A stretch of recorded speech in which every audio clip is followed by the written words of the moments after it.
Hey guys, welcome to the first episode of Refactoring Explored.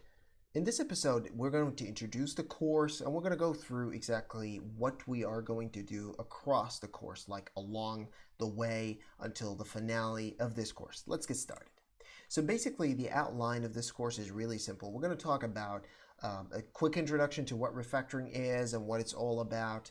We're going to give you a quick example as well this episode in order for you to get a feel of what refactoring really works or how it does work. We're going to talk about refactoring stages and the life cycles. We're going to have the life cycle of refactoring, and we're going to look at it like how the dynamics of refactoring in general work. We're going to also work on code smells and categories. We're going to see exactly what they are, how they work, and we're going to talk about the catalog of smells and refactorings. And this is going to be live coding sessions that we're going to be conducting together, me and my computer, that is, across the various episodes. So this is not the outline of this episode, it's the outline of the entire course. And then there's going to be a finale of what I'm planning to do right after this course is done. So let's just jump right into it.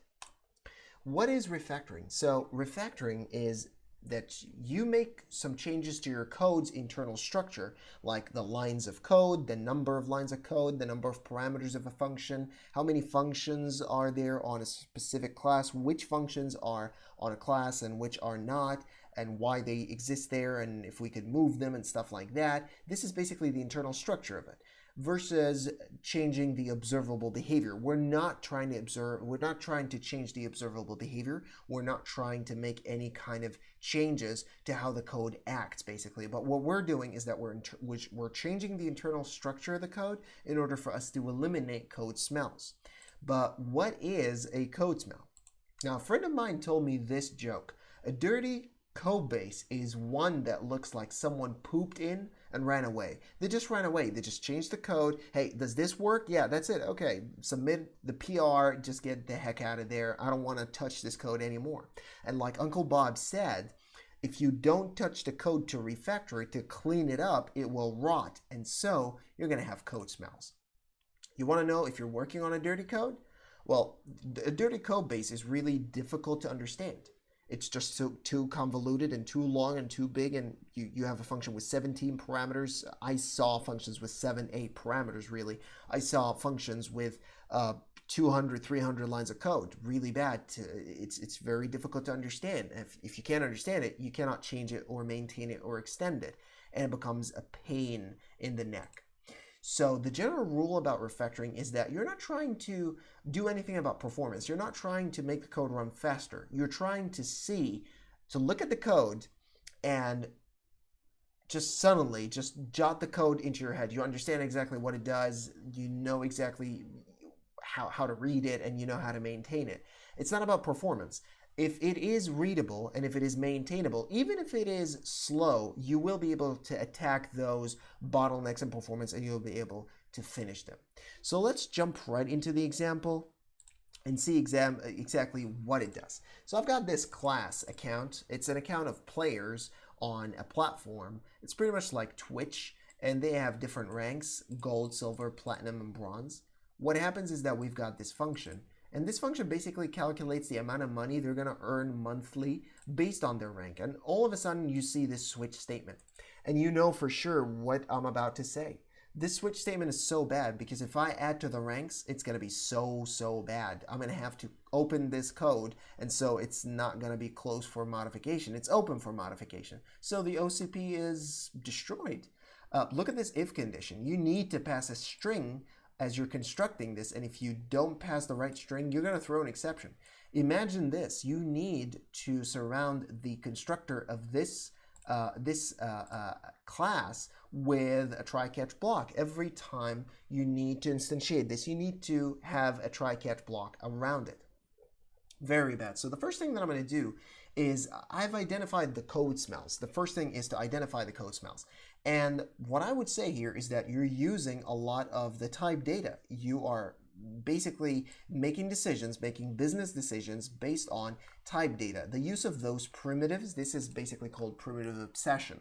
And you don't want to create your own classes out of it.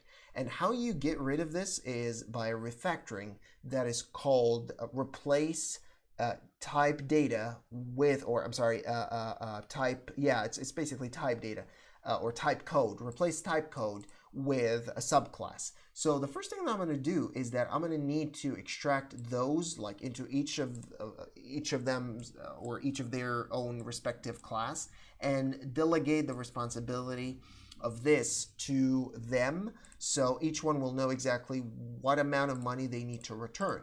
But before I do that, this is business, and business requires to stay the same because after all, this is working. And how do you know it's working? Well, look at my code. What I did right here, I have created a test. I've written a test right here, an account test. I don't know why it's not here. It's supposed to be here. For some reason it's not, but anyway.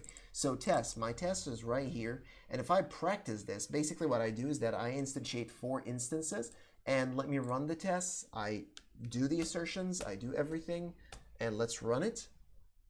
And it works, everything is passing. So I need to keep it that way. I know that the code passes, so let's do the refactoring right now, step by step. The first thing that I want to do is that I want to extract from here, I want to extract a simple interface. I'll extract an interface. I'll call it the account interface. I can't call it account because I already have the account class. And basically what it is that I have this account interface, and every one of those is going to implement it. Now, I do have the account. In the future, I'm planning to have gold account, silver account, platinum account, bronze account, and if you add even more, just implement the interface. So let's look at my test and see if it is going to still work. Let's see here. I'm going to practice the code, and it still works. That's good. Now, let's get rid of the constructor. Now, this is going to break the test. It's going to break the test because the constructor is expecting a class. If I just delete that and delegate that to its own respective constructor, and I come here, it's going to break each and every test of those. If I remove this one, if I remove this one, if I remove this one, and this one, it's not going to work. It's going to definitely fail. Why? Because I'm using the rank before I'm initializing it. Look at this. The property rank must not be accessed before initialization because I used to initialize it in my constructor. But that's the problem. I cannot do it right now, right away. What I'll do, I don't actually need to ask about the rank because the rank is known. This is a golden account, right? So the first thing that I'm going to do is to change this to a gold account. Let's call it gold account. And that means I'm going to change every part of my class, every part of my test to be a gold account. But that's not the thing. I need this to be a silver account. So this is going to be a silver account, which does not really exist. So I'm going to create the class, and this class is automatically going to implement, excuse me for that, it's going to implement, no, the namespace is not app, it's not test, it has to be the app, and I'm going to create it right now, and it asks me to basically implement the interface. So I'm going to implement the same interface because it's an account, and of course it's going to ask me to implement the method, and we all know what that does. Basically in the test, what it does, it returns 500, right? So I'm just going to return 500 here, right? And if I do that, if I hash this code right here and I run the test, hopefully this is going to pass. Now the gold knows about the gold. Well, let me see here. Again, the rank is accessed before initialization. I think that's in the gold account because I still use that right here. Oh yes, I'm going to change that because now I don't need it. Gold only calculates 1,000. And look at the interface. I was returning an integer from the switch, and I still do. You know, I didn't change that. So let's practice our code, and it works. That's perfect. So I didn't break the logic, and I'm cleaning things up. Let's create the gold account here. This is supposed to be the platinum account, not the gold account. So let me change this to platinum account. You guys got to tell me, I don't know what you're talking about, man. There's no such thing as platinum account. Let me create that, add it, and change that to implementation here, implements the account interface. Of course, we know what's going to happen. It's going to tell me, hey, I need you to implement that. It chooses to return 200, I guess.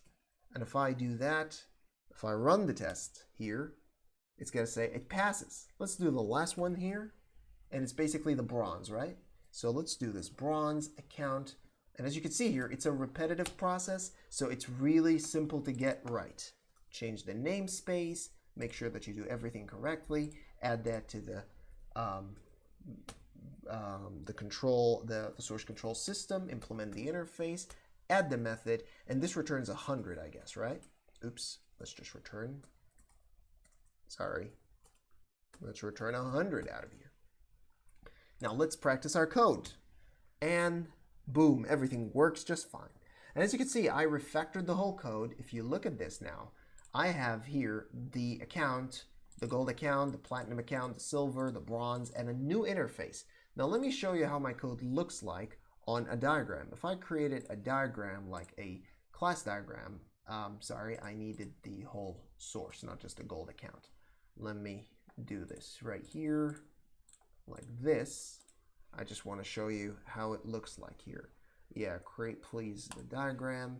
Yeah, and as you can see here, I'm basically creating four different account ranks, and each one of them, they know about their accounts, they know about their ranks, and now I have an account interface. Now this does not look so clean because I know it's an interface, so let's just change its name from account interface to just account. So I'm just going to change that to account, and it's going to change that. Let me rerun my test right here real quick just to make sure I didn't break anything else. So let me just practice my test, and it didn't break. Everything's fine. So my refactoring is safe. I'm pretty safe. I know exactly that I didn't break any part of the logic of the business because everything is fine. And if it is about the interface, I can solve it. So with that being said, thank you very much for sticking around this far. I hope this series is going to be very beneficial for you. If you have any ideas or thoughts or any suggestions whatsoever, leave them down below in the comments. And please, if you're not yet, please subscribe to the channel. Share this video, and I want you to hype this video. Please, I want you to get this video as widely distributed as possible because I'm basically providing high quality content about how to produce high quality code, quality first products for your customers and your clients. Make sure that you smack that like button, and I'll see you on the flip side. Thank you very much.